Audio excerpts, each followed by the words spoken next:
이러므로 우리에게 구름같이 둘러싼 허다한 증인들이 있으니 모든 무거운 것과 얽매이기 쉬운 죄를 벗어버리고 인내로써 우리 앞에 당한 경주를 하며 믿음의 주요 또 온전하게 하시는 이인 예수를 바라보자. 그는 그 앞에 있는 기쁨을 위하여 십자가를 참으사 부끄러움을 개의치 아니하시더니 하나님 보좌 우편에 앉으셨느니라. 너희가 피곤하여 낙심하지 않기 위하여 죄인들이 이같이 자기에게 거역한 일을 참으신 일을 생각하라. 사랑하는 성도 여러분, 안녕하세요.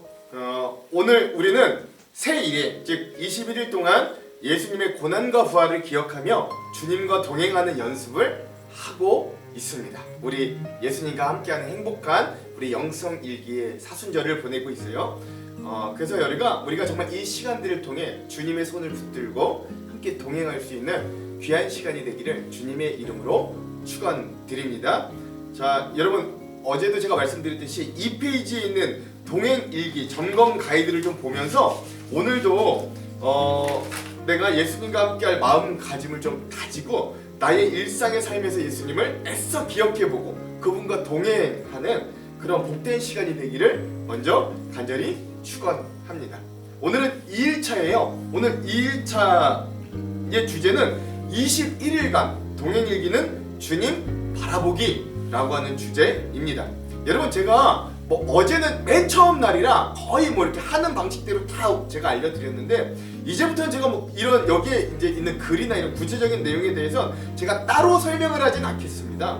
왜냐면 오늘 분량, 이 둘째 날 분량에 적혀있는 메시지들을 여러분들이 스스로 읽으셔도 이게 이해가 안 될 정도로 크게 어려운 내용이 아니므로 여러분들 그 내용들을 천천히 읽으시면서 그 내용들을 나의 삶에 한번 적용해 보시기를, 도전 받으시기를 권해드립니다. 그러나 오늘 주제를 통해 제가 말씀드리고 싶은 건 예수님과 함께하는 동행이 의무가 아니라 우리가 누림으로 좀 변화되었으면 좋겠다라고 하는 말이에요.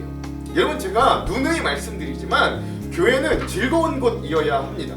초대교회가 그렇게 시작됐듯 교회는 먹고 나누는 사귐의 공동체이고 먹고 노는 공동체이기도 한 거예요. 그리고 그곳에 분명히 그런 기쁨의 누림이 있어야 됩니다. 우리 신앙생활도 마찬가지예요. 우리가 주일날이나 특별한 예배 시간에 모여 즐겁게 예배하는 것도 중요하지만 우리 일상에서 살아내는 믿음도 누림의 신앙이 될 수 있어야 됩니다. 그러나 안타깝게도 우리의 신앙의 모습을 처음부터 누림과 감격으로 시작되었다고 할지라도 그게 주님을 만남으로 신비한 체험을 하든 첫사랑을 느끼든 그래서 어떻게 그렇게 믿음 생활이 시작되었다 할지라도 아니면 처음부터 내 의지와 상관없이 어떤 의무적으로 시작되었든 근데 그 시간이 지나다 보면 어느 게 되더라도 그것이 다 시간이 지나면 어느샌가 그 신앙생활이 의무로 우리에게 주어지게 되어 있습니다. 예를 들어 이제 기독교인이 되었으면 당연히 기도해야 된다라고 배웠거나 의무감을 지었거나 우리가 그리스도인이 되었으면 의무적으로 성경을 읽어야 된다, 무조건 읽어야 된다라고 배웠어요. 그런데 그러다 보니까 그런 가르침과 분위기가 우리를 그 길로 인도할 수 있는 어떤 억지로라도 해서 이렇게 훈련이 되는 반면에 그것의 자발적인 즐거움과 누림이 되기보다는 어쩔 수 없이 해야 되는 의무감과 부담으로 점점 변질되기 시작했다라는 거예요. 심지어 우리는 신앙생활을 하면 할수록 하나님을 처음 만나 경험하였던 그 큰 은혜와 첫사랑의 하나님의 모습은 잊혀지고 어느새 하나님은 우리가 지금 신앙생활을 잘하나 못하나 감시하는 감시자 또는 우리를 예의주시하시면서 우리를 판단하는 심판자로 인식하며 신앙생활을 이어가기도 합니다.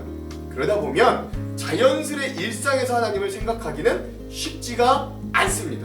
왜냐하면 생각하면 생각할수록 우리가 그 하나님을 생각하면 생각할수록 뭔가 좀 그렇게 하나님이 인식된다면 감시받는 기분이 더 커질 거고 그런 하나님을 생각하면 생각할수록 내 일거수일투족에서 드러나는 내 약점과 죄악과 부족함이 마치 심판을 받을 것 같은 무의식적인 공포감과 불안함에 휩싸일 거기 때문에 왜? 우리가 하나님을 감시자로 인식한다면 우리가 그런 하나님을 심판자, 벌 주시는 분으로만 우리가 인식한다면 그 하나님을 묵상하면 묵상할수록 더 공포스럽고 불편하고 옥죄어 오는 거죠.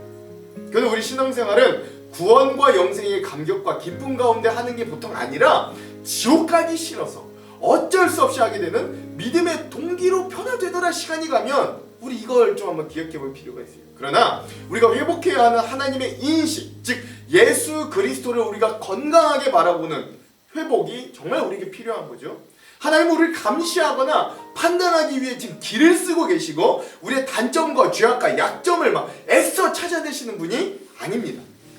김기성 목사님 말씀을 빌리자면 하나님은 자신이 가지고 있던 이 인간에 대한 사랑이 너무 뜨거워서 그 사랑에 눈이 멀었다고 할 정도로 하나님은 우리가 하나님을 찾기만 한다면, 하나님께 되돌아가기만 한다면, 진심으로 하나님께만, 그분에게만 다가가기만 하면 우리의 허물과 죄악을 사랑으로 덮어주시고 오히려 우리를 맨발로 뛰어나와 와락 안아주실 탕자의 아버지 같은 분이 하나님이심을 우리가 잊어서는 안 됩니다. 그러므로 우리는 그러한 주님을 인격적으로 바라볼 수 있는가, 그것을 용기 있게 시도해 볼 수 있는가 라고 하는 도전에 직면하는 거예요.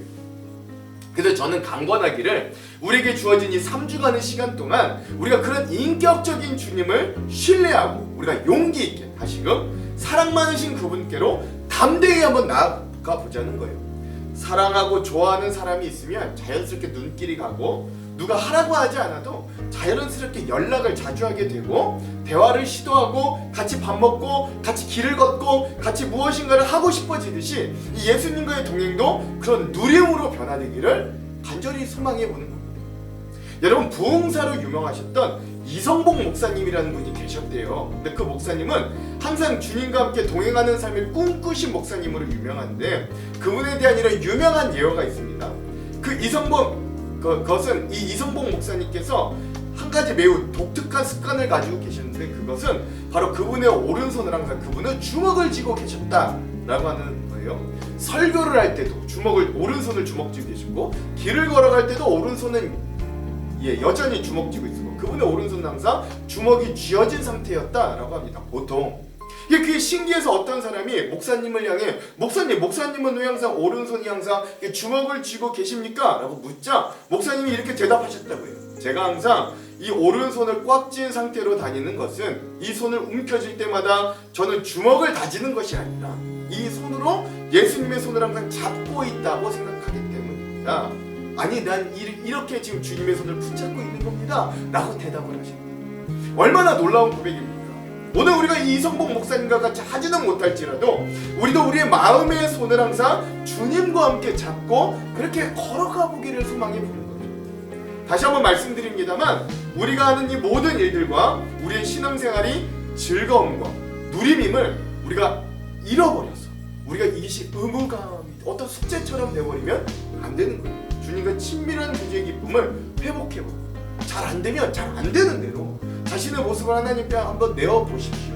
그래야 우리가 항상 예수님과 동행함이 죄책감이나 의무감으로 바뀌지 않고 누림이 가득한 시간이 되기를 한번 소망해 봅니다.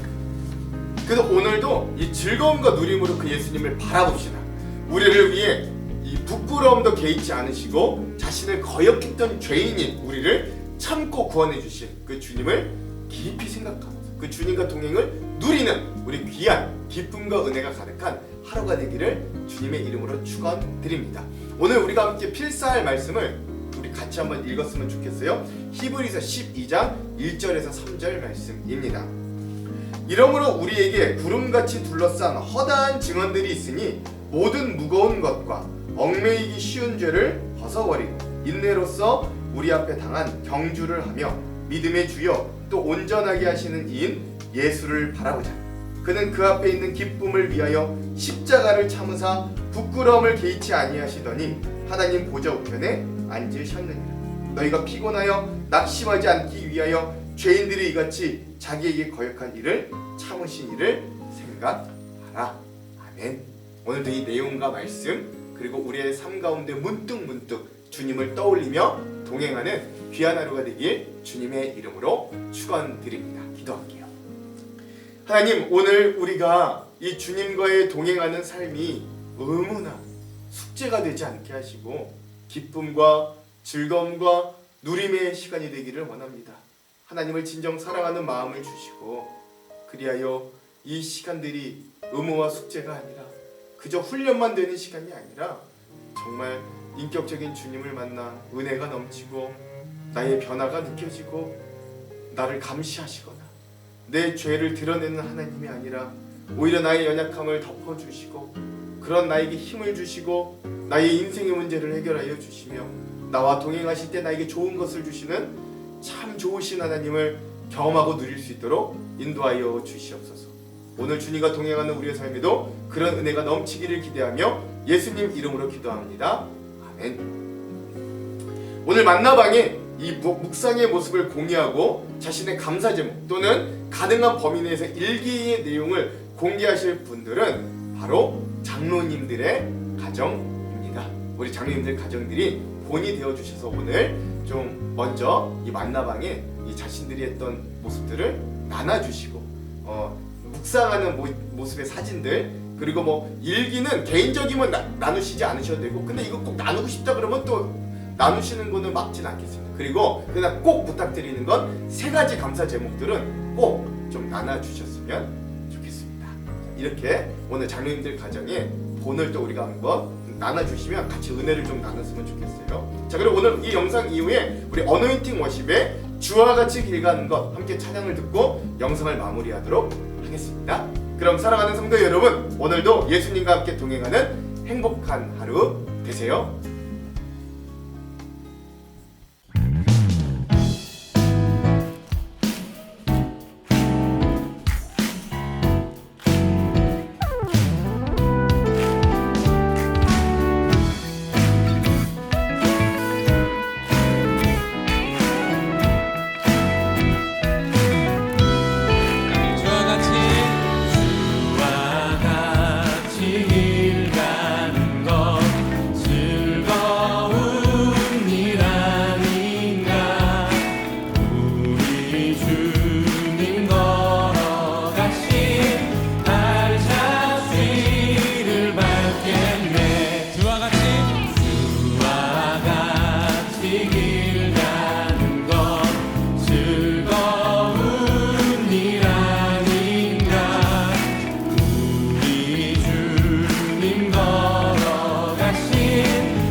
같이 주님과 한 걸음 한 걸음 걸어갈 때 여러분 주님이 우리와 동행하시지만 옆에 있는 친구 또 동료 선후배 여러분 같은 한 공동체입니다. 우리가 하나의 교회 아니겠습니까? 우리가 주님 바라보고 주님과 함께 나아갈 때 옆에 있는 분들 같이 손잡고 같이 찬양했으면 좋겠습니다.